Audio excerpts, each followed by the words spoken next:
এই যে শুনছেন? একজন মেয়ের কণ্ঠে। দাঁড়িয়ে পড়লাম আমি। আমি পিছনে ঘুরে তাকালাম। ও মা, এ কি? এটা কোনো পরিণয় তো? কি সুন্দর গোলাপি ঠোঁট, টানা টানা চোখ, যেন চোখ দুটো একদম মায়ায় ভরা। তখনই মেয়েটি এমন আমার তাকিয়ে থাকা দেখে বলল, এই যে আগে কখনো মেয়ে দেখেননি নাকি? মেয়েটার কথায় আমি বাস্তব জগতে ফিরলাম।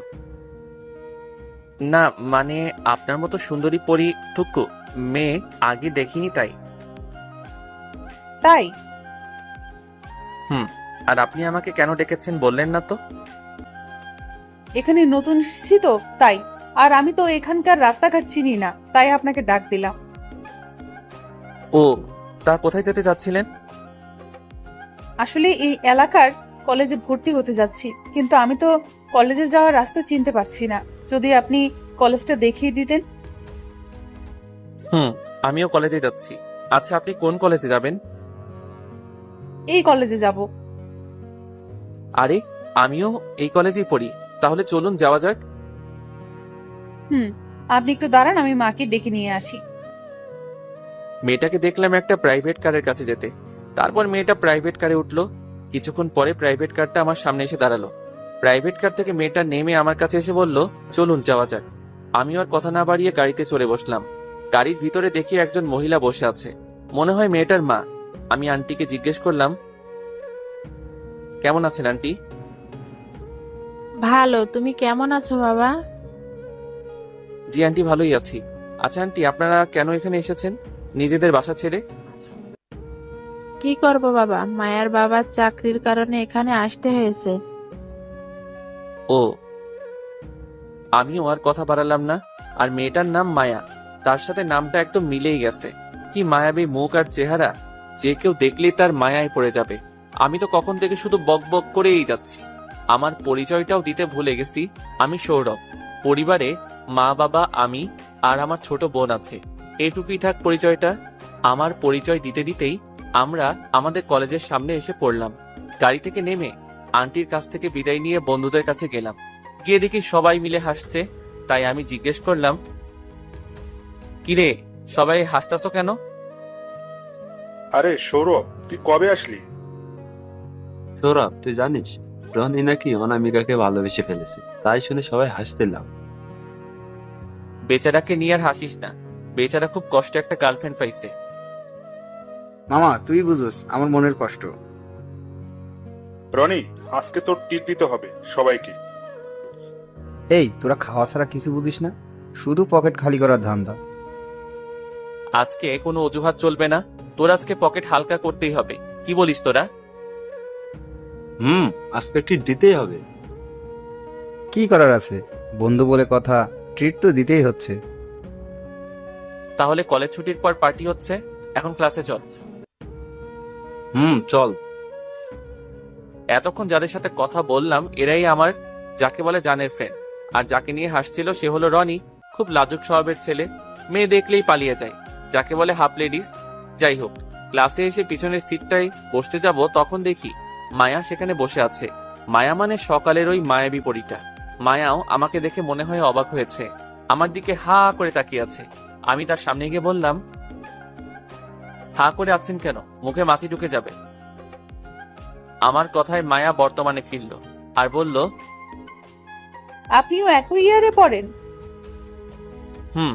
আন্টি চলে গেছে? হুম, নতুন বাসায় উঠেছে তো, জিনিসপত্র গোছাতে তাড়াতাড়ি চলে গেছে। ও, তাহলে আপনি কেন গেলেন না? আন্টি একা কি পারবে জিনিসপত্র গোছাতে? কাজের মেয়ের সাথে আছে। আচ্ছা, আপনার নামটা কি জানতে পারি? আমার নাম আমার নাম মায়াকে বলার আগেই কোথা থেকে যেন নীলা চলে এলো আর বলল, কি রে, আজকে আমাকে রেখে চলে আসলি? আসলে মায়াদের সাথে গাড়ি করে চলে এলাম তো তাই। নীলা মায়া আমাদের এলাকায় নতুন এসেছে আর আমাদের সাথেই পড়ে একই ইয়ারে। তখন মায়া নীলাকে বলল, হাই নীলা, কেমন আছেন? ভালো। আপনি? ভালো। আপনার নামটা কিন্তু বললেন না এখনো। সৌরভ। আমরা কি বন্ধু হতে পারি? নিশ্চয়ই, আমরা একই ক্লাসেই তো পড়ি। তাহলে আমরা আজ থেকে ফ্রেন্ড। বন্ধুদের মাঝে কিন্তু আপনি করে বলা চলবে না। ওকে। এভাবে বন্ধু হয়ে যায় মায়ার সাথে। আপনারা ভাবছেন হয়তো এই নীলা আবার কে। আসলে নীলা হলো আমার মামাতো বোন। ছোটবেলা থেকে একসাথেই বড় হয়েছি। নীলা বলল না তাকে কেন রেখে চলে আসলাম, সেটা তো আপনারাই জানেন। আমি আর নীলা রোজ একসাথে কলেজে আসি, তো তাই কিছুক্ষণ পরে ক্লাসে স্যার আসলো, কিছু ম্যাথ করিয়ে দিয়ে চলে গেল। তারপর সবাই মিলে আড্ডা দেওয়ার জায়গায় গেলাম। সেখানে গিয়ে মায়াকে অন্য বন্ধুদের সাথেও পরিচয় করিয়ে দিলাম। তারপর সবুজ ঘাসের উপরে বসে আড্ডা দিচ্ছি সবাই মিলে। তখন আশিক বলল, কিরে রনি, তোর তো আজকে ট্রিট দেওয়ার কথা ছিল। রনি, চল তাহলে রেস্টুরেন্টে। কি বলিস সৌরভ? চলো। কলেজ ছুটির পরে যাই। না না, তোকে এখনই দিতে হবে। তোদের মতো বন্ধু থাকলে আর মনে হয় বেশি দিন বাঁচতে পারবো না। মরা বাঁচার কথা পরে হবে, আগে চলো। চলো। তখন মায়াকে যেতে বললাম, কিন্তু সে নাকি যাবে না। পরে সবার জোরাজোরিতে যেতে হলো। তারপরে সবাই মিলে একটা রেস্টুরেন্টে ঢুকলাম। যে যার ইচ্ছা মতো খাবার অর্ডার দিচ্ছে আর খাচ্ছে। এদিকে রনির যায় অবস্থা, কারণ পকেট খালি হওয়ার দিকে। অবশেষে শেষ হলো খাওয়া দাওয়ার আসর। পরে সবার কাছ থেকে বিদায় নিয়ে চলে আসলাম। আর মায়াও আমাদের সাথে এসেছে। রাস্তায় তিনজনে গল্প করে করে হাঁটছি। নীলা একসময় বলল, মায়া, তুইও এখন থেকে আমাদের সাথে রোজ কলেজে যেতে ইচ্ছে হলে যেতে পারিস। কি বলিস সৌরভ? খুব মজা হবে। আর তিনজনে মিলে গল্প করতে করতে কলেজ যেতেও পারবো, বোরিংও লাগবে না। ওকে, ঠিক আছে, এখন থেকে একই সাথে কলেজে যাব। এভাবে কথা বলতে বলতে নীলার বাসার কাছাকাছি এসে আর নীলাও আমাদের কাছ থেকে বিদায় নিয়ে বাসার ভিতরে চলে যায়। এখন শুধু আমি আর মায়া দুজনের রাস্তা দিয়ে হেঁটে যে যার গন্তব্যে যাচ্ছি, কেউ কোনো কথা বলছি না। হঠাৎ আমার চোখ যায় মায়ার ঠোঁটের তিলটার দিকে। কি সুন্দর গোলাপি ঠোঁট, সাথে ঠোঁটের নিচের তিলটা। চোখ দুটো টানা টানা, একদম মায়াবী লাগছে তার মুখটাকে। কেমন যেন প্রথম দেখায় তার মায়ায় পড়ে যাচ্ছি আমি। হঠাৎ কে যেন আমার হাত ধরে জোরে টান দেয়। বাস্তব জগতে ফিরে আসি, দেখি মায়া আমাকে টান দিয়েছিল। পরে আমি মায়াকে জিজ্ঞেস করলাম, আমাকে কেন টান দিলা? তোকে যদি টান না দিতাম তাহলে এখন তুই হাসপাতালে থাকতি। আমি আবার হসপিটালে কোন দুঃখে থাকতে যাব? আরে বোকা, তোকে যদি টান না দিতাম তাহলে তোকে গাড়ি চাপা দিয়ে দিত। এবার বুঝছস? হুম। তো রাস্তা দিয়ে হাঁটার সময় মন থাকে কোথায়? মনটা তো তোর ওই ঠোঁটের তিলটার দিকে চলে যায়। কিছু বললি? না, চলো। হাঁটতে হাঁটতে মায়া একটা বাড়ির সামনে দাঁড়িয়ে পড়লো। আমি তাকে জিজ্ঞেস করলাম, কিরে, এখানে দাঁড়িয়ে পড়ছিস কেন? এখানে তো আমরা উঠেছি। ও, ভেতরে চলো, চা খেয়ে যাবে। আজকে থাক, অন্য একদিন আসবো, এখন যাই। আচ্ছা বাই, আগামীকাল দেখা হচ্ছে। বাই বলে আমিও বাড়িতে চলে আসলাম। বাড়ির সামনে এসে কলিং বেল বাজালাম, দেখি কেউ দরজা খুলছে না। বারে বারে বাজাতেই লাগলাম। অনেকক্ষণ পর মা এসে দরজা খুলে দিল আর বলল, তোকে কতবার বলেছি এভাবে বেল বাজাবি না, মাথাটা পুরাই খারাপ হয়ে গেছে। এই বলে মা কিচেনে চলে গেল। আমি আমার রুমে এসে ড্রেস চেঞ্জ করে ওয়াশরুমে গিয়ে শাওয়ার নিলাম। তারপর রুমে এসে ড্রেস পরে কিচেনে গেলাম। গিয়ে মাকে জিজ্ঞেস করলাম, মা আজকে কি রান্না করছো? বিরিয়ানি রান্না করছি, এদিকে আয়, আর এই প্লেটগুলো একটু ধুইয়ে দে দেখি। আমিও আর কথা বাড়ালাম না। আমার ভালোই লাগে কিচেনে এসে মায়ের কাছে সাহায্য করতে। প্লেট ধুতে ধুতে মাকে জিজ্ঞেস করলাম, মা রিয়া কোথায় গেছে? রিয়া হচ্ছে আমার আদরের একমাত্র বোন। স্কুল এখনো ছুটি হয়নি বাবা, তুই গিয়ে একটু নিয়ে আসিস ওকে। ঠিক আছে মা। তারপর প্লেটে এক দোয়া শেষ করে রিয়াকে মানে বোনকে আনতে গেলাম। গিয়ে দেখি রিয়ার স্কুল এখনো ছুটি হয়নি। তাই একটা মুদি দোকানে বসে বসে চা খাচ্ছিলাম। তখন সামনে তাকিয়ে দেখি একজন অন্ধ লোক রাস্তা পার হতে যাচ্ছে, আর অন্য পাশ দিয়ে একটা ট্রাক আসছে। হাতে থাকা চায়ের কাপটা রেখে দৌড়ে গেলাম অন্ধ লোকটার কাছে। তাড়াতাড়ি করে লোকটাকে সাইডে নিয়ে আসলাম। নিয়ে এসে বললাম, আপনি ঠিক আছেন তো আঙ্কেল? হ্যাঁ বাবা, আমি ঠিক আছি, কিন্তু তুমি বাবা কে? আমি এখানকারই ছেলে। আঙ্কেল, এই নিন টাকা, এখন আপনি বাড়ি চলে যান। যাই হোক, অন্ধ লোকটার কাছ থেকে বিদায় নিয়ে মুদি দোকানে এসে চায়ের বিলটা দিয়ে রিয়ার স্কুলের কাছে গেলাম। গিয়ে দেখি স্কুল ছুটি হয়ে গিয়েছে। একটু পর দেখি রিয়া মানে আমার বোনটাও গেট দিয়ে বেরিয়ে এলো। আমি তার কাছে গেলাম। কি রে রিয়া, তোদের স্কুলে এত দেরিতে ছুটি হয়? আর এই নাও ব্যাগটা ধরো। তারপর আমি রিয়ার ব্যাগটা নিয়ে বললাম, রিক্সা দিয়ে যাবি নাকি হেঁটে হেঁটে যাবি? রিক্সা দিয়ে। একটা রিক্সা নিয়ে রিক্সায় রিয়াকে উঠিয়ে দিয়ে আমিও উঠে বসলাম। কিছুক্ষণ পরে আমরা পৌঁছালাম। রিয়াকে রিক্সা থেকে নামিয়ে দিয়ে বললাম, তুই ভিতরে যা, আমি আসছি। রিয়া স্কুল ব্যাগটা নিয়ে বাসার ভিতরে চলে গেল। আমি রিক্সাওয়ালার ভাড়া মিটিয়ে ভিতরে গেলাম। আমি ভিতরে গিয়ে ওয়াশরুমে গিয়ে ফ্রেশ হয়ে নিলাম। ড্রয়িং রুমে বসে বসে টিভি দেখছিলাম। তখন বোন এসে খাওয়ার জন্য ডেকে গেল। খাবার টেবিলে গিয়ে খাবার খেয়ে রুমে এসে একটু গেমস খেলে ঘুমিয়ে গেলাম। ঘুম ভাঙলো সন্ধ্যায়, তাও আবার বোনের ডাকে। উঠে ফ্রেশ হয়ে বাইরে হাঁটার জন্য একটু বের হলাম। রাস্তা দিয়ে হাঁটছি, আহা কি মনোরম পরিবেশ। ঠান্ডা হাওয়া বইছে, কানে ইয়ারফোন গুজে গান শুনতে শুনতে একটা ফুচকার দোকানের সামনে দাঁড়ালাম। ফুচকাওয়ালাকে বললাম, মামা 1 প্লেট ফুচকা দেন, একটু বেশি ঝাল দিয়েন। এই নিন আপনার ফুচকা, টক কি দিব? টক দেওয়া লাগবে না, এভাবেই দেন। তারপরে 1 প্লেট ফুচকা নিয়ে খেতে লাগলাম। খেতে খেতে অনেকটাই খেয়ে ফেলেছি।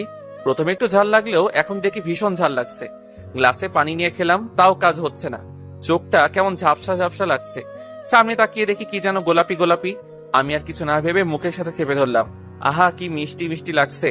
এইভাবে প্রায় 5 মিনিট থাকার পর একটু ঝাল কমলে ছেড়ে দিলাম। ছেড়ে দিয়ে সামনে তাকিয়ে তো আমি অবাক, কারণ সামনে মায়া দাঁড়িয়ে আছে। আমি কি করলাম? তাড়াতাড়ি ফুচকাওয়ালাকে বিল দিয়ে দিলাম। তারপর দিলাম একটা দৌড়। আমাকে আর পাইকে। মায়া আমাকে দেখে হা করে অবাক হয়ে তাকিয়ে আছে। তখন আমার দৌড় দেখে ফুচকাওয়ালা বলল, আপনার ভাঙটি টাকাটা তো নিয়ে যান। আমি দৌড়াতে দৌড়াতে বললাম, লাগবে না, আপনি রেখে দিন। দৌড়াতে দৌড়াতে বাড়ির সামনে এসে কলিং বেল বাজালাম। মা এসে দরজা খুলে দিল। আমি সোজা আমার রুমে চলে গেলাম। গিয়েই বিছানায় বসে পড়লাম।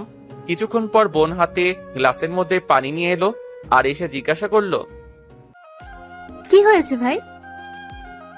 আমি রিয়ার হাত থেকে পানির গ্লাস নিয়ে পানি খেয়ে নিলাম। কি হয়েছে ভাই, কথা বলছো না কেন? কিছু না, তুই বই পড়, গিয়ে যা। সত্যি করে বলো কি হয়েছে? কিছু হয় নাই, বললাম তো। মা, ভাইয়ার জানি কি হলো? তাড়াতাড়ি রিয়ার মুখটা হাত দিয়ে চেপে ধরলাম। তাহলে বলো। আচ্ছা তাহলে শোন, ঘটনা শুরু থেকে শেষ পর্যন্ত বললাম। দেখি আমার বোনটা মানে রিয়া তো হাসতে হাসতে শেষ। রিয়ার হাসি শুনে মা কিচেন থেকে জিজ্ঞেস করলো, কি হয়েছে, এত হাসছিস কেন? কিছু হয়নি মা, তুমি রান্না করো। এদিকে রিয়া এখনো হাসছে। আমার তো রাগ হচ্ছে। এই এখানে হাসির কি আছে রে? রিয়া কোনো মতে হাসি থামিয়ে বলল, ভাইয়া তুমি একটা মেয়েকে কিস করেছো? আমার তো আরো হাসি পাচ্ছে। তো কি হয়েছে? ভুলবশত কিস করেছি, আগামীকালকে সরি বলে দিব। তাহলে কেন পালিয়ে আসলি? যদি ঠাস করে চর মেরে দিত, চর খাওয়ার ভয়ে, তাই তো পালিয়ে এসেছি। ও তাই? এখন এখান থেকে যা, আমি একটু ঘুমাবো। আমি গিয়ে এই ঘটনাটা মাকেও বলে আসি। বোন আমার, এই কথাটা মাকে বলিস না প্লিজ, তাহলে মা আমাকে আর আস্ত রাখবে না। বলবো না, তবে একটা শর্তে। যদি তুমি শর্তে রাজি থাকো। এখানেও আবার শর্ত লাগে নাকি? তাহলে আমি আসছি। আমি তোর শর্তে রাজি। কি শর্ত বলো? কলেজ থেকে আসার সময় প্রতিদিন আমার জন্য চকলেট ফুচকা নিয়ে আসতে হবে। রাজি থাকলে বলো, না হলে আমি গেলাম। না না, আমি রাজি। ওকে, আর শর্তটা যেন মনে থাকে। যাক, হাফ ছেড়ে বাঁচলাম এই পিচিটার কাছ থেকে। ভাবছি আগামীকালকে মায়ার কাছ থেকে ক্ষমা চেয়ে নিব। আর অন্যদিকে মায়া আমার কিস করার পর থেকে শুধু আমার কথাই ভাবছে, চেষ্টা করছে। তখনই চোখের সামনে সৌরভের কিস করাটা ভেসে উঠছে। মায়া মনে মনে ভাবে আমি সৌরভকে ভালোবেসে ফেললাম নাকি একটা কিস করাইতে। এমনিতে সৌরভকে প্রথম দেখাতে আমার কেমন যেন লেগে যায়। মন শুধু তাকে দেখার জন্যই ছটফট করে। এদিকে আমি কখন যে ঘুমিয়ে পড়েছিলাম আমি নিজেও জানি না। রিয়ার ডাকে ঘুমটা ভেঙে গেল। ভাইয়া উঠে পড় ভাত খাওয়ার জন্য, আমরা কখন থেকে তোর জন্য অপেক্ষা করছি। কি সকাল হয়ে গেছে নাকি? মা, দেখে যাও তোমার ছেলে পাগল হয়ে গেছে। রিয়ার ডাক শুনে মা আমার রুমে এলো আর রিয়াকে জিজ্ঞেস করলো, কি হয়েছে, এত চিল্লাচ্ছিস কেন? তোমার ছেলে জিজ্ঞেস করছে সকাল হয়ে গেছে নাকি। তখনও আমি ঘুমিয়ে আছি। তার ঘুম আমি ছুটাচ্ছি। মা রেগে আমার রুম থেকে বেরিয়ে গেল। কিছুক্ষণ পরে শরীরে পানি অনুভব করলাম। ঘুম থেকে উঠে দেখি সত্যি আমার গায়ে পানি। ভাবছি ছাদটা ফুটো হয়ে গেল নাকি। তাড়াতাড়ি করে ছাদটার দিকে তাকিয়ে দেখলাম, না, ছাদটা তো ঠিকই আছে। তাহলে পানি কোথা থেকে এলো? ভুতুরে কারবার না তো? কারো হাসির শব্দ শুনে সাইডে তাকিয়ে দেখলাম রিয়া মানে বোন মুখ চেপে হাসছে। তার পাশেই মা বালতি হাতে রাগী চেহারায় দাঁড়িয়ে আছে। আবহাওয়া খারাপ দেখে আমি বিছানা থেকে তাড়াতাড়ি ওয়াশরুমে গেলাম। গিয়ে ফ্রেশ হয়ে ড্রেস চেঞ্জ করে খাবার টেবিলে গেলাম। খাবার খেয়ে রুমে এসে ফোনে একটু গেম খেলে তারপর আবার ঘুমিয়ে গেলাম। সকালে মায়ের ডাকে ঘুম ভাঙলো। ঘুম থেকে উঠে ফ্রেশ হয়ে খাবার টেবিলে গিয়ে কিছু নাস্তা করে রুমে এসে ওয়াশরুমে গিয়ে শাওয়ার নিয়ে এসে শার্ট প্যান্ট পরে কলেজের দিকে রওনা দিলাম। রাস্তায় হাঁটতে হাঁটতে শুধু একটা কথাই ভাবছি, সেটা হলো মায়াকে নিয়ে। গতকাল যে ভুলবশত কিস করেছি, আজকে যদি থাপ্পড় দেয় মেয়েদের বিশ্বাস নেই। থাপ্পড় খাওয়ার আগেই আমাকে তার কাছ থেকে ক্ষমা চাইতে হবে। এসব ভাবতে ভাবতে মায়াদের বাসার সামনে এসে পড়লাম।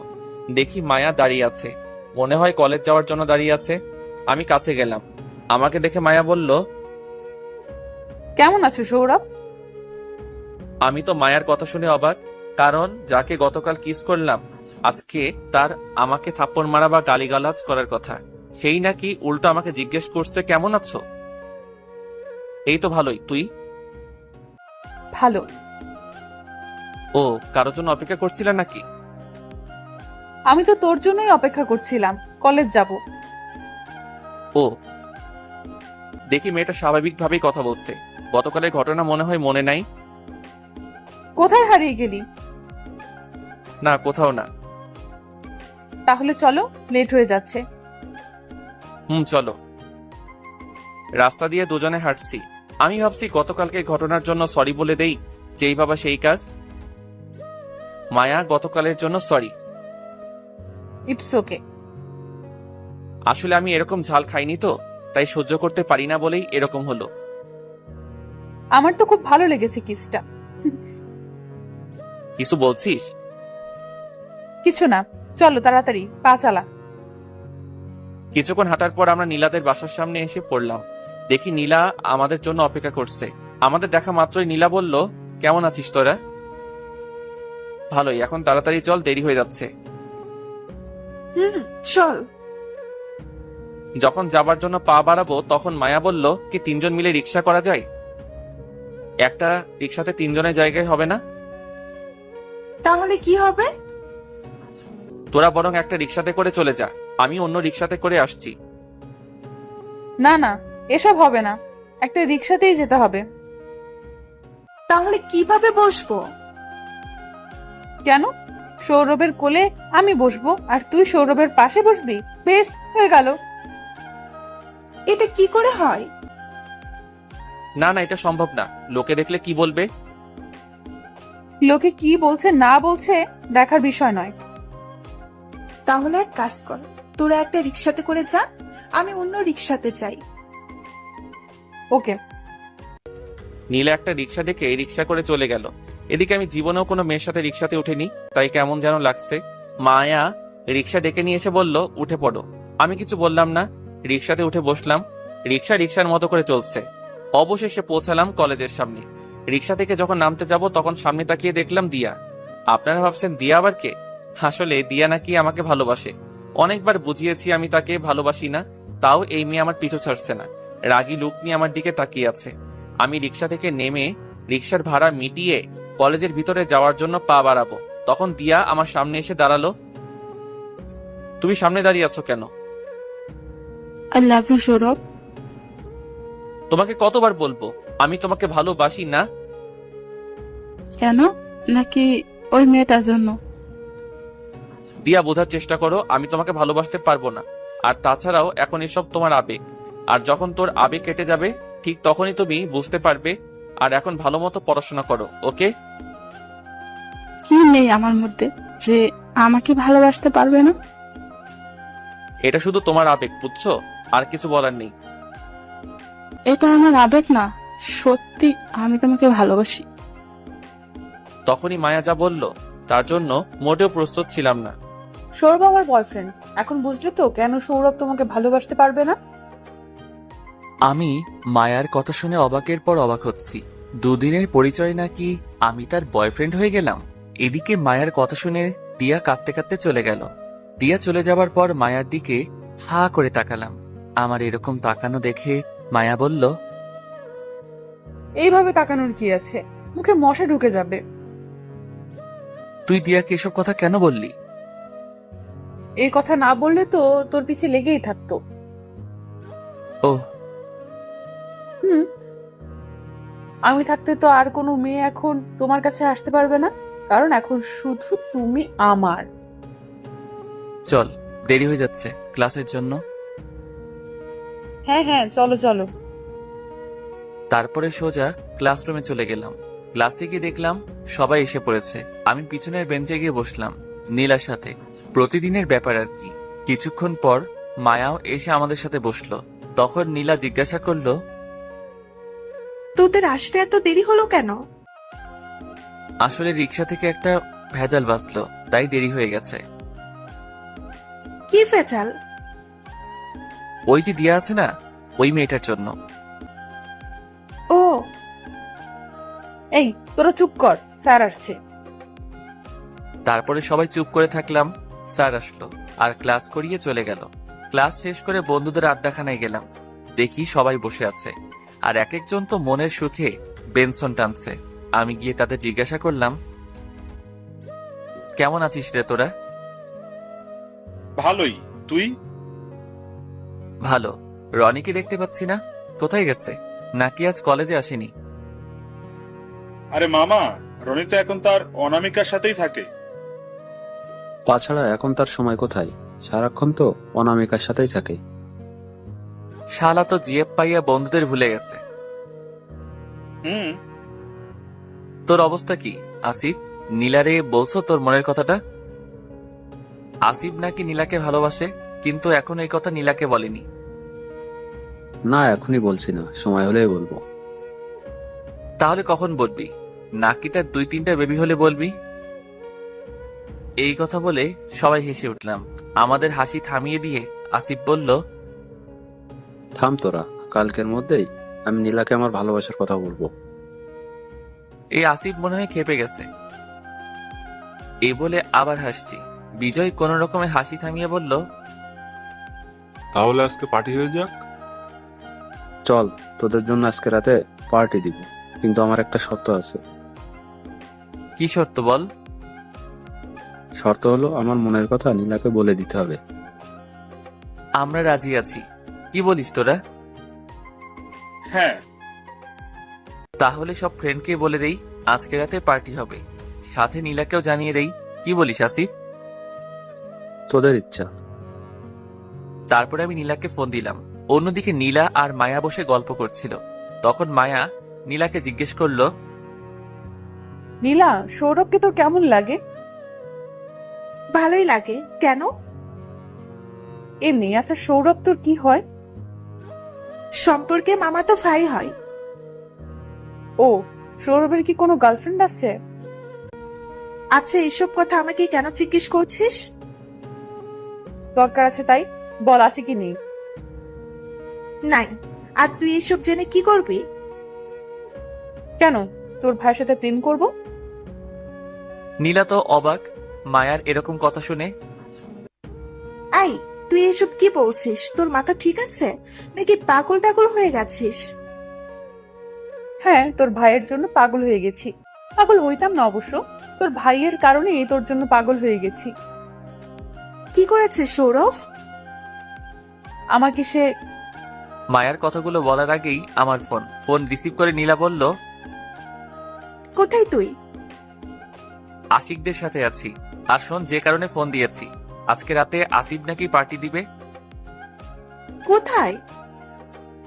আমাদের ক্লাবে। তোরা চলে আসিস। ঠিক আছে। বাই। আজকে তোরা চলে যাস, আমার জন্য অপেক্ষা করতে হবে না। হুম। ফোন রেখে দিয়ে নীলা মায়ার দিকে তাকালো। মায়া নীলাকে তার দিকে এভাবে তাকিয়ে থাকতে দেখে জিজ্ঞেস করলো, কি ব্যাপার, তাকিয়ে আছিস কেন? আর কে ফোন করেছিল? সৌরভ ফোন করেছিল আর বলল আজকে রাতে নাকি পার্টি হবে আমাদের ক্লাব ঘরে, তাই আমাদেরকে ইনভাইট করলো যেতে। তো কি হয়েছে, তুই রেডি থাকিস, আমি তোদের বাসায় চলে আসবো, তারপর দুজনে চলে যাব। ওকে, এখন চল বাসায় যাই। সৌরভ যাবে না? তার জন্য অপেক্ষা করতে মানা করেছে। আর তুই তার কথা ভাবছিস কেন? সে ঠিক চলে যাবে। চল। অন্যদিকে আমি সব বন্ধুদের ইনভাইট করে তারপর আসিফকে বললাম, তাহলে রাতে দেখা হচ্ছে, এখন চলি। এ আশিক চল। চল। বিজয় একটা দে দেখি, টানতে টানতে যাই। আমাকেও একটা দে। তারপর মনের সুখে টানতে টানতে বাড়ি চলে আসলাম। বাড়িতে এসে কলিং বেল বাজালাম। মা এসে দরজা খুলে দিল। আমি ভিতরে গিয়ে দেখি আন্টি বসে আছে। আমি আন্টিকে দেখে জিজ্ঞাসা করলাম, কেমন আছেন আন্টি? এই তো ভালোই, তুমি এখানে কেন?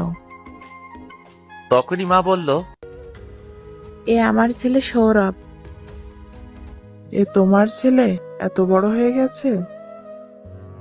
হ্যাঁ। আমি মাকে জিজ্ঞাসা করলাম, মা তুমি আন্টিকে কিভাবে চিনো? আরে বোকা, চিনবো না কেন, ছোটবেলার বান্ধবীকে। ও মা, তোমরা গল্প করো, আমি ফ্রেশ হয়ে আসি। এই বলে আমি আমার রুমের দিকে হাঁটা ধরলাম। আমার রুমের সামনে গিয়ে দেখি রুমের দরজা খোলা। তারপর ভিতরে গিয়ে তো আমি অবাক। ভিতরে গিয়ে দেখি মায়া আমার বিছানায় শুয়ে শুয়ে গল্পের বই পড়ছে। আমি আচমকা ঘরে ঢুকাতে মায়া ঘাবড়ে গিয়ে দরজার দিকে দেখে আর আমাকে দেখতে পায়।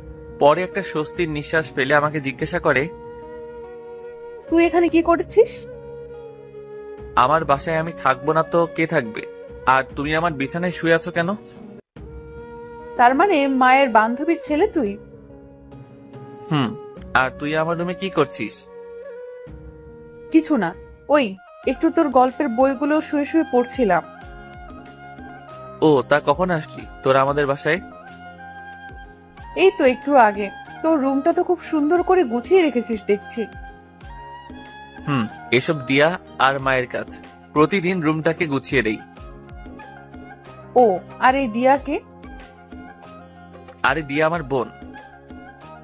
তা দিয়াকে দেখছি না তো। মনে হয় বাইরে গেছে। ও, তুই থাক, আমি একটু গোসল করে আসি। এই বলে আমি বাথরুমে গেলাম। শাওয়ার নিয়ে যখন কাপড় চেঞ্জ করব তখন মনে পড়লো আমি তো বাথরুমে আসার সময় কোনো কাপড় নিয়ে আসিনি। এখন কি হবে? কোনো উপায় না পেয়ে মায়াকে ডাক দিলাম। মনে হয় রুমেই আসিল, তাই আমার ডাকে সাড়া দিল আর জিজ্ঞাসা করলো, কি হয়েছে, ডাকছিস কেন? বাথরুমের ভিতর থেকে আমি কাপড় আনতে ভুলে গেছি, একটু টাওয়েলটা দিয়ে যা। কোথায় রেখেছিস টাওয়ালটা? আলমারিতে হবে। ওকে। অনেকক্ষণ হয়ে গেল তাও টাওয়েলটা দিচ্ছে না, তাই আবার ডাক দিলাম। বাইরে থেকে মায়া বলল, দরজা বন্ধ, তাহলে কিভাবে দেব? আমি দরজাটা একটুখানি খুলে হাত বাড়িয়ে বললাম, আমার হাতে টাওয়েলটা দিয়ে দে। দেব, তবে একটা শাস্তি তোকে পেতে হবে। কিসের শাস্তি? আর আমি তো কোনো চুরি ডাকাতি করেছি নাকি যে শাস্তি পেতে হবে? কি জন্য শাস্তি মানে? সেদিন আমাকে কিস করার শাস্তি। তার জন্য তো আমি তোর কাছে ক্ষমা চাইছি, তাহলে আবার শাস্তি কেন? আমার ইচ্ছা। ঠিক আছে, যা শাস্তি দিবি মেনে নিব। এখন দয়া করে টাওয়েলটা দে। এই কথা বলাতে মায়া আমার হাতে টাওয়েলটা দিয়ে বলল, টাওয়েলটা নিয়ে মাথা শরীরের পানি মুছে টাওয়েলটা কোমরে পেঁচিয়ে বের হলাম। বের হয়ে দেখি মায়া রুমে নেই, তাই তাড়াতাড়ি রুমের দরজা বন্ধ করে আলমারি থেকে শার্ট প্যান্ট বের করে পরে নিলাম। তারপর একটু চিরুনি দিয়ে চুল আঁচড়াচ্ছি, তখন দরজায় টোকা দিল। আমি জিজ্ঞেস করলাম, কে? আমি মায়া। একটু দাঁড়া, দরজাটা খুলছি। আমি দরজাটা খুলে দিয়ে বিছানায় এসে বসে হাতে ফোনটা নিয়ে একটু ফেসবুকে ঢুকলাম। একটু ফেসবুকিং করছি। তখন মায়া এসে আমার পাশে বসলো আর বলল, শাস্তির কথা ভুলে গেছিস? ও আমি তো ভুলেই গেছিলাম। কি শাস্তি? শাস্তিটা হলো আমাকে আবারও একবার কিস করতে হবে। এসব কি বলছিস? আর দরজা বন্ধ করলি কেন? এই মেয়ে বলে কি ভুল করে সেদিন কিস করেছিলাম, এখন নাকি কিস করার শাস্তি কিস করতে হবে? দরজা বন্ধ করছি যেন তোর কিস করাটা কেউ দেখতে না পায়, তাই দরজা বন্ধ করেছি। মেয়েটার বুদ্ধি আছে। ও আর সেদিন ভুলবশত কিস করেছিলাম বলে তার শাস্তি আর একটা কিস। অন্য কোনো শাস্তিতে আমি তোকে কিস করতে পারবো না। না পারলে কিছু করার নেই। আমি আন্টিকে মানে আমার মাকে গিয়ে বলছি তুই আমাকে সেদিন কিস করেছিস। কথাটা বলেই মায়া দরজার দিকে যাচ্ছিল। আমি তার হাতটা ধরে বললাম, আমি রাজি আছি, তবু মাকে কিছু বলিস না।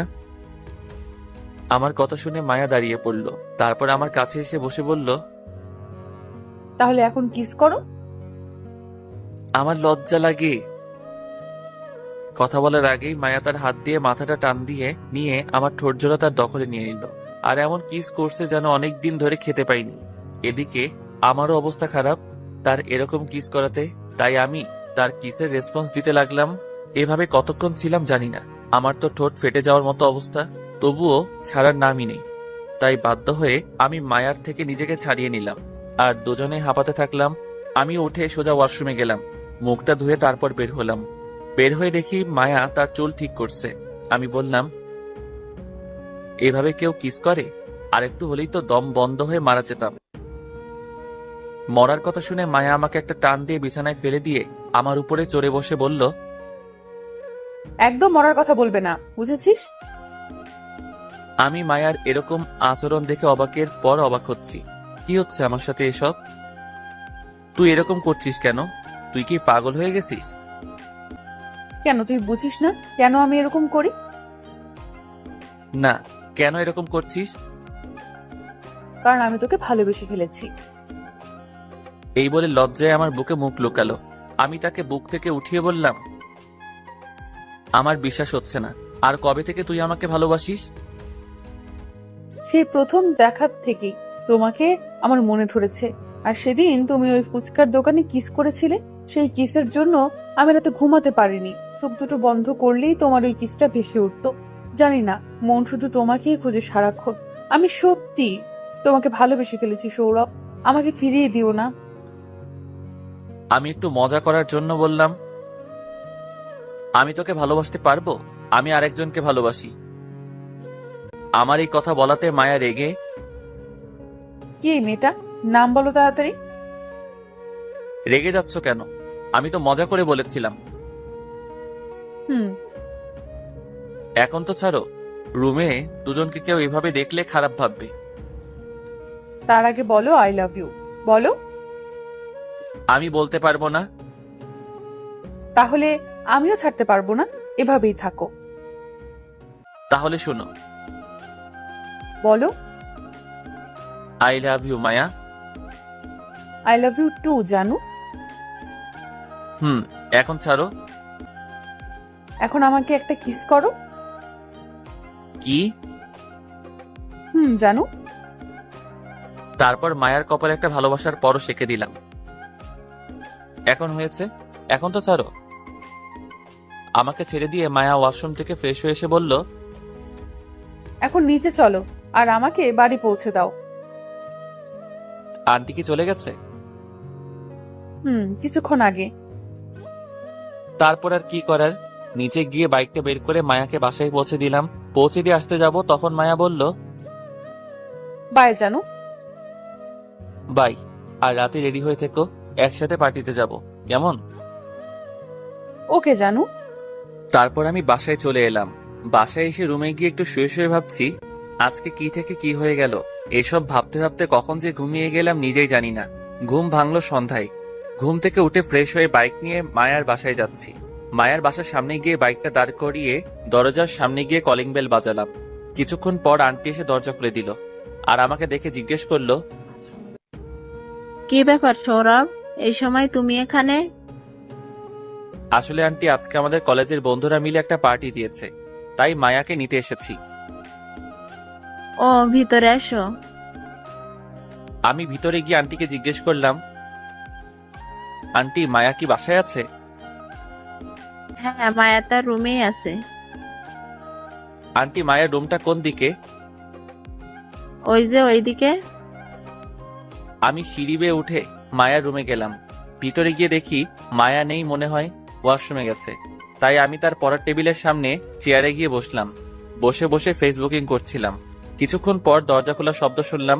সামনে তাকিয়ে দেখি মায়া ওয়াশরুম থেকে বের হচ্ছে, শুধু একটা টাওয়েল শরীরে জড়িয়ে চুলের পানি মুছতে মুছতে। আমি যে তার রুমে আছি সেটা মনে হয় খেয়াল করেনি। যখন সামনে তাকিয়ে আমাকে দেখলো তখন জোরে একটা চিৎকার দিল। আমি তাড়াতাড়ি গিয়ে মায়ের মুখটা চেপে ধরলাম। মায়ার চিৎকার শুনে আন্টি নিচ থেকে জিজ্ঞেস করছে, কি হয়েছে, চিৎকার করছিস কেন? মায়ার মুখটা এখনো চেপে ধরে আছি। পরে মায়া মুখ থেকে আমার হাতটা সরিয়ে বলল, কিছু হয়নি মা। এভাবে কেউ চিৎকার করে? ওহ, আমি ভয় পেয়ে গেছিলাম। তুমি আমার রুমে কি করছো আর কখন আসছো? এই তো একটু আগে এসেছি, তুমি রুমে ছিলে না, তাই বসে ফেসবুকিং করছিলাম। ও, এসব এখনো কি পরে আছো? যাও গিয়ে পাল্টে এসো। কেন ভালো লাগে না বুঝি? এই তুমি আমার দিকে এভাবে এগোচ্ছ কেন? তখন আমি বিছানায় বসেছিলাম। আমি বিছানার একপাশে পিছাচ্ছি। কেন এখন রোম্যান্স করব? এখন এসব হবে না। তাছাড়া দরজা খোলা কেউ দেখলে সমস্যা হয়ে যাবে। কেউ দেখবে না, এই সময় কেউ আমার রুমে আসবে না। আমার দিকে এগোতে থাকে আর আমি পিছাতে। একসময় মায়া আমার দুপা টান দিয়ে আমাকে বিছানায় শুইয়ে দেয়। তারপর আমার বুকের উপর এসে জড়িয়ে ধরে, গালে গলায় ইচ্ছে মতো কিস করতে থাকে। আমি যত ছাড়ানোর চেষ্টা করছি তত জোরে জোরে কিস করতে থাকে। একসময় আমি আর না পেরে তার পিঠ খামচে ধরলাম। এভাবে কিছুক্ষণ চলার পর আমার ঠোঁট জোড়া তার মিষ্টি গোলাপি ঠোঁটের দখল নিয়ে নিল। আমার চুলগুলো খামচে ধরে এমনভাবে ঠোঁট জোড়া কিস করছে, আমার তো প্রাণ যায় যায় অবস্থা। এভাবে 5 মিনিট চলার পর মায়া ছেড়ে দিয়ে আমার বুকের উপর শুয়ে পড়ল আর জোরে জোরে শ্বাস নিতে লাগলো। এদিকে আমারও একই দশা। কিছুক্ষণ আমার বুকের উপর শুয়ে থেকে মায়া বলল, এভাবে সারা জীবন তোমার বুকে মাথা রেখে থাকতে দেবে গো? অবশ্যই দেব। তার আগে এখন উঠো দেখি। আর একটু থাকি না, এইভাবে থাকতে আমার খুব ভালো লাগছে। এখন তাড়াতাড়ি উঠো, রেডি হও, আমাদের পার্টিতে যেতে হবে তো। এই বলে মায়া আমার বুক থেকে মাথা তুলে বিছানায় বসলো। আমিও উঠে তার পাশে বসে তাকে বললাম, যাও রেডি হয়ে এসো, আমাদের এমনিতেই দেরি হয়ে যাচ্ছে। মায়া উঠে আলমারির কাছে গিয়ে আলমারির দরজা খুলে ভিতরে যা যা ড্রেস আছে সবগুলো আমার সামনে এনে বলল, জানো কোন ড্রেসটা আমাকে মানাবে বলো? দেখি 3 পিস আর আজকালের ডিজিটাল পোশাক। তা দেখে আমি মায়াকে জিজ্ঞেস করলাম, মায়া এসব ড্রেস ছাড়া কি অন্য কোনো ড্রেস নেই? এসব ড্রেস তোমার পছন্দ হয়নি? হয়েছে, বাট তোমাকে শাড়ি পরলে বেশি মানাবে।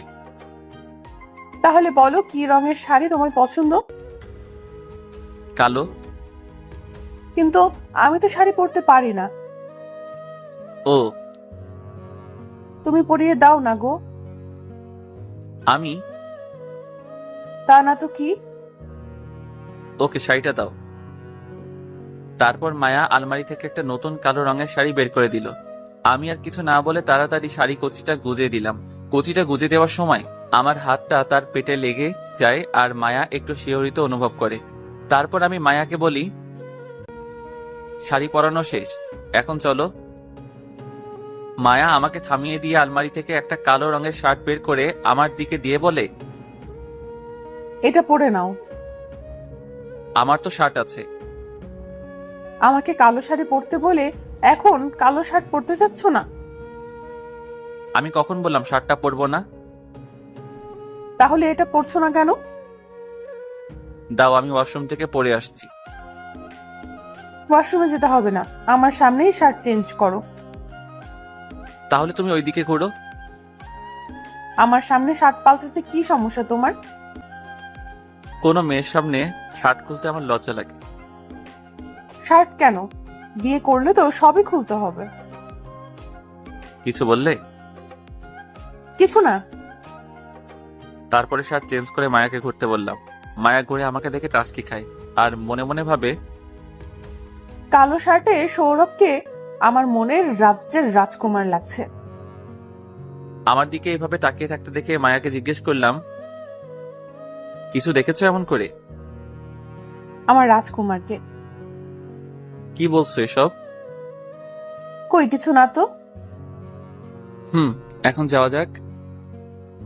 তারপরে নিচে এসে আন্টির কাছ থেকে বিদায় নিয়ে বাসার বাইরে এসে মায়াকে বললাম, নীলাও কি যাবে আমাদের সাথে? তাকে বলে দিয়েছি যেন আগে চলে যায়। ও। তারপর বাইকে উঠে মায়া আমাকে শক্ত করে জড়িয়ে ধরলো। পরে চললাম পার্টিতে। অবশেষে সেখানে গিয়ে পৌঁছালাম। বাইক থেকে নেমে বাইকটা পার্ক করে ভিতরে গেলাম দুজনে। ভিতরে গিয়ে দেখি সবাই চলে এসেছে। আমি মায়াকে বললাম, চলো আসিফের সাথে দেখা করে আসি। আসিফের কাছে গেলাম। মায়া আমার একটা হাত জড়িয়ে ধরেই আছে। গিয়ে দেখি আসিফ আর নীলা একটা টেবিলে হাত দিয়ে একে অপরের দিকে এক পানে চেয়ে বসে আছে। আমি টেবিলের উপর হাত দিয়ে একটা থাপ্পড় দিলাম। টেবিলে থাপ্পড় দেয়া দেখে আসিফ আর নীলা চমকে উঠল। আসিফ এদিক ওদিক তাকিয়ে আমাকে দেখে জিজ্ঞেস করলো, কিরে তোরা কখন আসলি?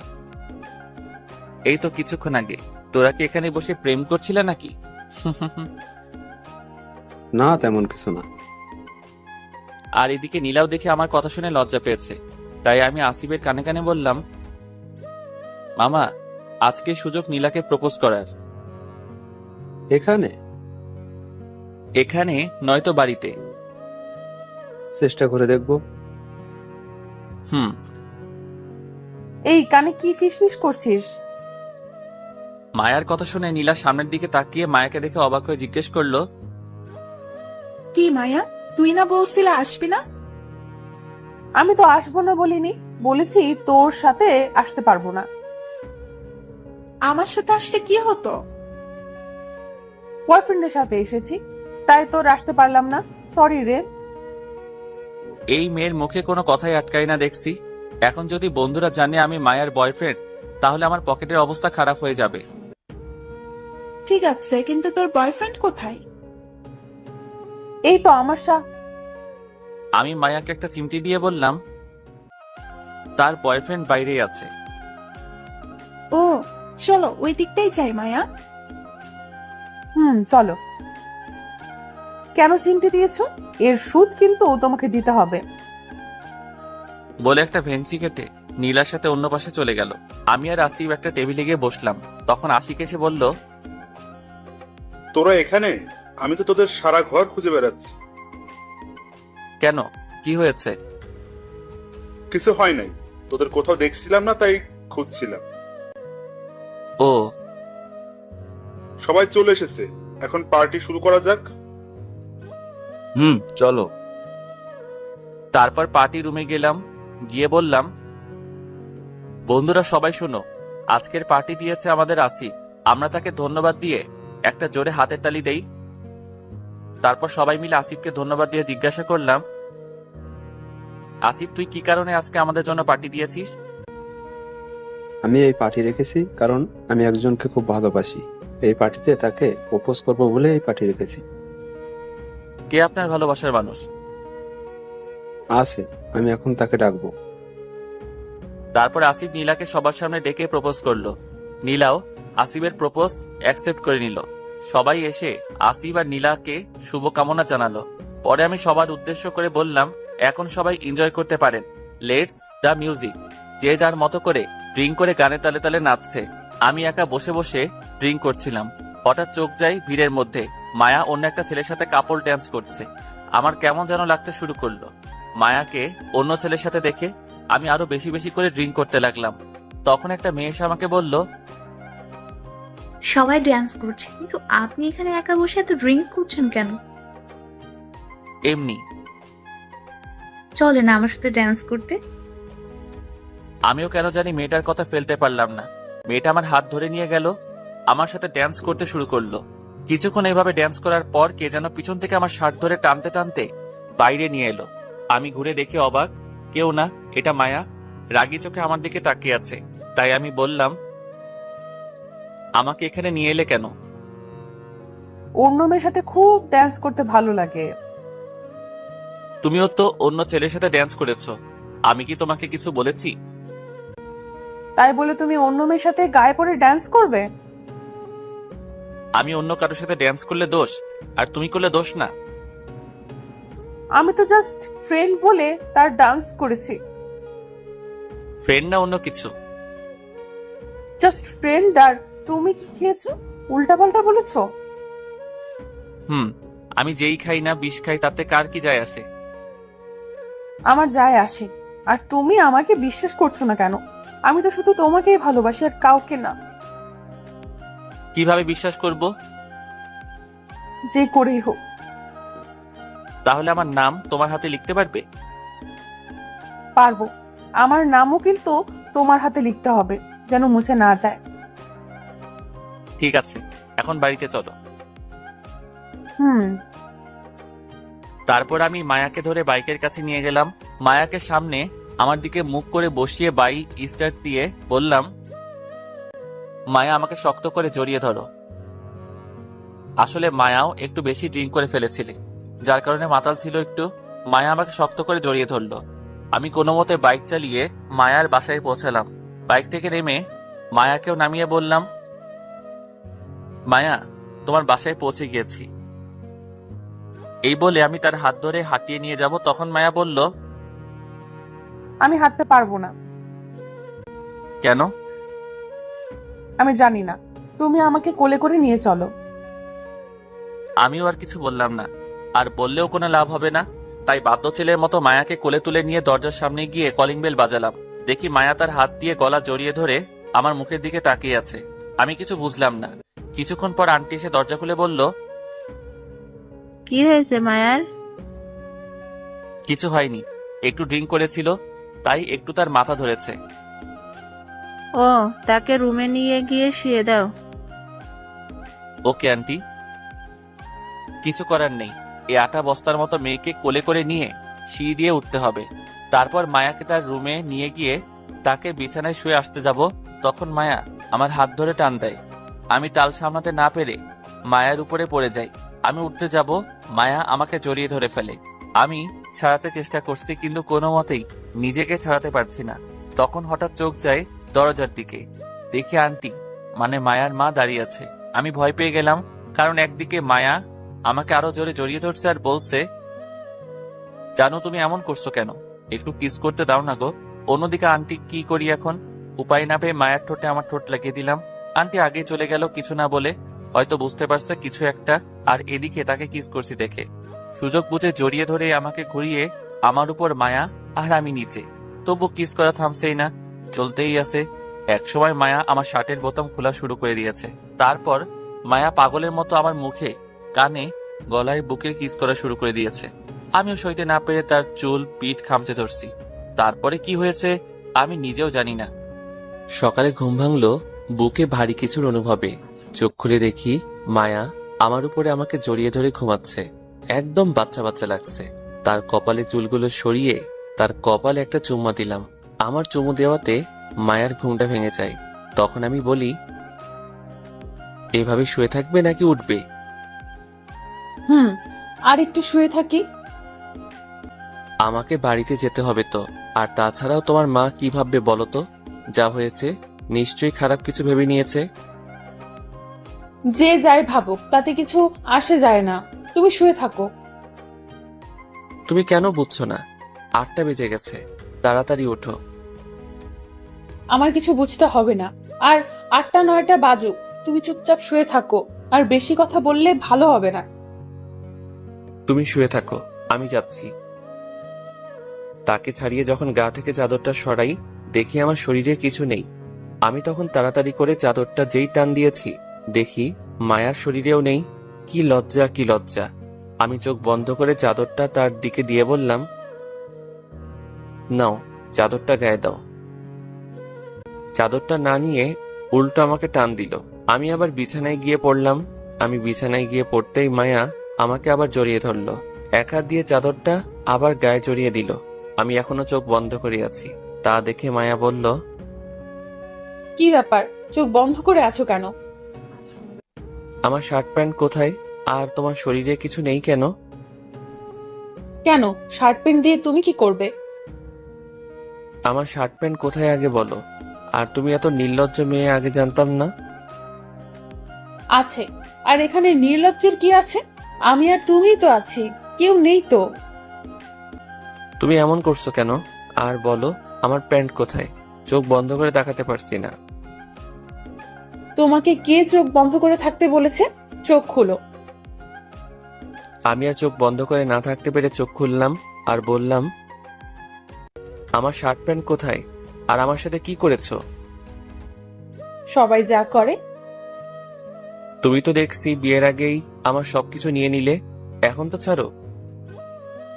বিয়ের পরেও হবে, তার আগে এখন আরেকবার হয়ে যাক। এখন আর এসব হবে না। বলার আগেই মায়া তার গোলাপি ঠোঁট আমার ঠোঁটে মিশিয়ে দিল আর জোরে জোরে তার ঠোঁট আমার ঠোঁটে চেপে এলোপাতাড়ি কিস করতে লাগলো। আমি কিছু করতে না পেরে তার কিসের রেসপন্স দিতে লাগলাম। এভাবে প্রায় 15-20 মিনিট চলার পর মায়া ছেড়ে আমার বুকে মাথা রেখে জোরে জোরে হাঁপাতে লাগলো আর তার হাঁপানোর গরম শ্বাস আমার বুকে এসে লাগলো। আমি তাকে জড়িয়ে ধরে বললাম, এখন তো হয়েছে, এখন ছাড়ো। আর একটু শুয়ে থাকি না?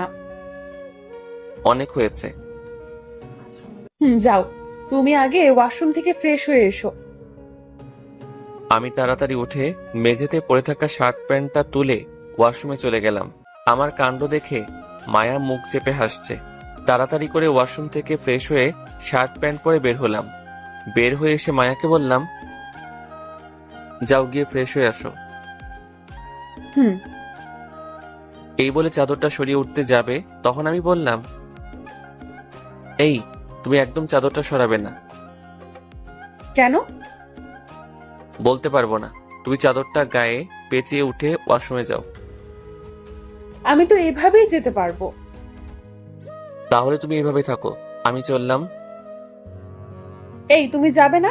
আমি উঠছি তো। মায়া চাদরটা গায়ে পেঁচিয়ে উঠে ওয়াশরুমে চলে গেল। তারপর আমি বাইরে না গিয়ে বিছানায় গিয়ে বসে পড়লাম। কিছুক্ষণ পর মায়া ওয়াশরুম থেকে ফ্রেশ হয়ে আর ড্রেস চেঞ্জ করে বের করলো। তখন আমি বললাম, তাহলে এখন আমি যাই, বাড়িতে মা বাবা বোনরা চিন্তা করবে। যেতে পারো, তবে আমাকেও সাথে নিতে হবে। তোমাকে সাথে নিয়ে গেলে মা বাবা কি মনে করবে বলো তো? আসলে মাকে আমি অনেক ভয় পাই। আমার সাথে মেয়ে মানুষ দেখলে আর কথাই নেই, ঝাঁটা পেটা খেতে হবে। কিছু ভাববে না, ভাবলে ভাবে ছেলের বউ এসেছে, সেটার বেশি কিছু নয়। তুই কি পাগল হয়ে গেছো? কি সব আবোল তাবোল কথা বলছো? ঠিকই আছে, আর আমি তো তোমার বউই হব কদিন পরে, তাই না? সবই তো হয়েছে, শুধু বিয়ে ছাড়া। তা ঠিক। হঠাৎ আমার চোখ গেল তার হাতে, হাত থেকে রক্ত পড়ছে। তাই জিজ্ঞাসা করলাম, এই তোমার হাত থেকে রক্ত পড়ছে কেন? কেন, গতকাল তুমি বলেছিলে না তোমার নাম আমার হাতে লিখতে, তাই তো। তাই বলে তুমি সত্যি সত্যি হাত কেটে লিখবে? কান্না করবে না একদম। আর তোমার হাতেও আমি আমার নাম লিখেছি, তুমি দেখো। আমি আমার ডান হাত তুলে দেখি হাত ব্যান্ডেজ করা। তার মানে আমার হাতেও তার নাম লিখেছে, অথচ আমার হাত ব্যান্ডেজ করছে আর তার হাত ব্যান্ডেজ ছাড়া। তখনই আমার রাগ উঠে গেল। তাই একটা ঠাস করে মায়ার গালে চর বসালাম। মায়া আমার চর খেয়ে গালে হাত দিয়ে জিজ্ঞেস করলো, মারলে কেন? তুমি কি পেয়েছো? হ্যাঁ, আমার হাত কাটলে ব্যান্ডেজ করে দিবে আর নিজের হাত কাটলে ব্যান্ডেজ করবে না? লাগবে না আমার হাতের ব্যান্ডেজ। এই বলে আমি আমার হাতের ব্যান্ডেজ খুলে ফেললাম। এখন আমার হাত থেকেও রক্ত পড়ছে। সেটা দেখে মায়া আমাকে জড়িয়ে ধরে বলল, আর এমন হবে না, প্লিজ হাতটা ব্যান্ডেজ করে নাও, আমি আর সহ্য করতে পারছি না। তাহলে কেন এমন পাগলামি করলে? তোমাকে বড্ড ভালোবাসি তাই। তারপর হাত ব্যান্ডেজ করে নিলাম দুজনেই। আমি মায়াকে জিজ্ঞেস করলাম, কি খুব বেশি লেগেছে? হুম। রাগের বশে মেরে ফেলেছি, আমাকে ক্ষমা করে দাও। হুম। কি হুম হুম করছো? কিছু বলো। আমাকে একটা কিস করো। এত কিস কিস করো কেন? কিস ছাড়া কি কোনো কথা নেই মুখে? যা লাগবে না আমার কারো কিস। এই দেখো, অভিমান করছে আমার জানটা। আমি কারো জানটান না। তাই হুম। বলার আগে আমি মায়ার ঠোঁটজোড়া আমার ঠোঁটের সাথে মিশিয়ে দিলাম। এদিকে মায়া নিজেকে ছাড়ানোর জন্য আমাকে বুকে কিল ঘুষি দিতে লাগলো। এক সময় শান্ত হয়ে গেল। আমি তাকে ছেড়ে দিয়ে বললাম, এখন হয়েছে তো? হুম। চলো, আজকে তোমাকে নিয়ে সারাদিন ঘুরবো। দরজা খুলে বাইরে এসে যা দেখলাম, আমার তো প্রাণ যায় যায় অবস্থা। কারণ মায়াদের বাড়িতে আমার মা বাবা বোন আর দেখি আন্টির সাথে হেসে হেসে কথা বলছে। তা দেখে আমি মায়াকে জিজ্ঞেস করলাম, মায়া, আমার মা বাবা তোমাদের বাসায় কেন? গতকাল আমরা তো একসাথেই ছিলাম, আম্মু সব বুঝতে পারছে, তাই মনে হয় খবর দিয়ে নিয়ে আসছে। চলো তাহলে তাদের কাছে গিয়ে জিজ্ঞাসা করি। চলো। তারপর আমি আর মায়া নিচে নামলাম। নিচে নেমেই মায়া মা বাবার পা ছুঁয়ে সালাম করলো। আর আমার মা তো বলেই ফেললো, আমার বৌমাকে পছন্দ হয়েছে? আমি শুধু হ্যাঁ করে তাদের দিকে তাকিয়ে আছি। কি হচ্ছে এসব? আমাকে এভাবে তাকিয়ে থাকতে দেখে মা বলল, কিরে, এভাবে হাঁ করে কি দেখছিস? আজকেই তোদের বিয়ে? আমার বিয়ে? আর তোমরা এখানে কি করছো? মায়ার মা ফোন করে ডেকেছে আর বলল আপনাদের ছেলেকে আমার মেয়ের জামাই করতে চাই। তাই আমরাও মেয়ে দেখতে চলে আসলাম। আর মেয়ে তো পছন্দ হয়ে গেল। আরো কিছু বলবো তোর কথা? না, আর বলতে না। তবে আমি এত তাড়াতাড়ি বিয়ে করতে চাই না, কিছুদিন পর করি। তোমাকে বিয়ে করতেই হবে। আমি মায়ার দিকে তাকিয়ে চোখ টিপ মেরে বললাম, আমি একজনকে ভালোবাসি তাই। মায়াকে রাগানোর জন্য বললাম আর কি। তুমি কাউকে ভালোবাসতে পারো না আমাকে ছাড়া। এটা বলেই মায়া আমার শার্টের কলার ধরে তার রুমে নিয়ে আসতে লাগলো। এদিকে মায়ার এসব কাণ্ড দেখে আমার শাশুড়ি আম্মা আর মা বাবারা হাসছে। মায়া আমাকে রুমে নিয়ে এসে দরজা বন্ধ করে দিল। আমি তো ভয় শেষ। মজা করার জন্য বলেও এখন দেখি কোন বিপদে পড়লাম। মায়াকে বললাম, দরজা বন্ধ করছো কেন? তোমাকে ধর্ষণ করব বলে। এসব কি বলছো? আর আমি তো জীবনেও শুনি নাই যে মেয়েরা ছেলেদেরকে ধর্ষণ করে। কেউ করে নাই, তাই আমি তোমাকে করব, যদি বিয়ে করতে না চাও। মজা করার জন্য বলেছিলাম বলে আজ ধর্ষিত হতে হবে? আমি তো বিয়ে করবই। তো কাকে ভালোবাসো? কাউকেই না। পিছাতে পিছাতে দেওয়ালে এসে পিঠ ঠেকলো আমার। মায়া আমার কাছে এসে বলল, তাহলে সবার সামনে কেন বলছো? মজা করে বলেছিলাম। আর আমি তো তোমাকেই ভালোবাসি। সত্যি তো? 3 সত্যি। তাহলে এখন আমাকে জড়িয়ে ধরে একটা কিস করো। এখন এসব হবে না। বলার আগেই তার ঠোঁট আমার ঠোঁটে ডুবিয়ে দিল। কিছুক্ষণ পর ছেড়ে দিয়ে বলল, আজ বিয়ে হবে। আমার মন চাচ্ছে এখনই তোমাকে বিয়ে করে ফেলি আর রোম্যান্স করি। বিয়ে সন্ধ্যায়। চলো এখন কলেজে গিয়ে নীলাদের ইনভাইট করে আসি। চলো, তবে কোনো মেয়ের দিকে তাকাবা না, বুঝছো? তারপর বাইরে এসে মাকে বললাম, ঠিক আছে, ব্যবস্থা করতে আমি রাজি। তখন আম্মু বলল, এই নে, বৌমাকে নিয়ে শপিং করে আয়। মার কাছ থেকে টাকাটা নিয়ে কলেজে গেলাম বাইকে করে, সাথে মায়াও আছে। কলেজে পৌঁছে বন্ধুদের আড্ডাখানায় গেলাম। গিয়ে দেখি সবাই বসে আছে। আমাকে আর মায়াকে একসাথে দেখে নীলা জিজ্ঞাসা করলো, কিরে, শেষমেশ আমার ভাইটাকে পটিয়ে ফেললি? তো কি করব? বন্ধুরা, আজ আমার আর মায়ার বিয়ে। সবাই আসবে কিন্তু সন্ধ্যায়। কি, তুই বিয়ে করে ফেলতেছিস? ও, তাহলে আমাদেরকে কোনো রেস্টুরেন্টে গিয়ে ট্রিট দিতে হবে। কি বলিস তোরা? চলো। তারপর তাদেরকে ট্রিট দিয়ে মায়াকে সাথে নিয়ে চলে আসলাম শপিং মলে। মায়ার জন্য কিছু শপিং করে মায়াকে তার বাসায় নামিয়ে দিয়ে বাসায় চলে আসলাম। সন্ধ্যায় আমার আর মায়ার বিয়ে। আত্মীয় স্বজন, মেহমান আরো অনেকে এসে গেছে শুনে কিছুক্ষণ পর বাবা এসে কোট শোট দিয়ে বলল, রেডি হয়ে নে, কাজে চলে এসেছে। আমিও আর কিছু বললাম না, রেডি হয়ে নিলাম। একটু পর শালার সব হারামি বন্ধুগুলা আমার রুমে এসে আমাকে একটা রুমে বসালো। পাশে তাকিয়ে দেখি মায়া বসে আছে ঘোমটা দিয়ে। তারপর কাজী বিয়ের কাজ শুরু করলো। বিয়ের কাজ শেষ হতে হতে রাত হয়ে গেল। আমি ছাদে বসে বন্ধুদের সাথে আড্ডা দিচ্ছিলাম। তখন বাবা এসে বলল, কি করছিস সেখানে? মেয়েটার রুমে একা বসে আছে, যা তাড়াতাড়ি রুমে যা। যাচ্ছি যাচ্ছি। তারপর আমি গুটি গুটি পায়ে রুমের দরজা খুলে ভিতরে গিয়ে দরজা বন্ধ করে দিলাম। বিছানায় তাকিয়ে দেখি বিছানাটা সুন্দর করে সাজিয়েছে নানান ফুল দিয়ে, আর বিছানায় বসে আছে এক সুন্দরী।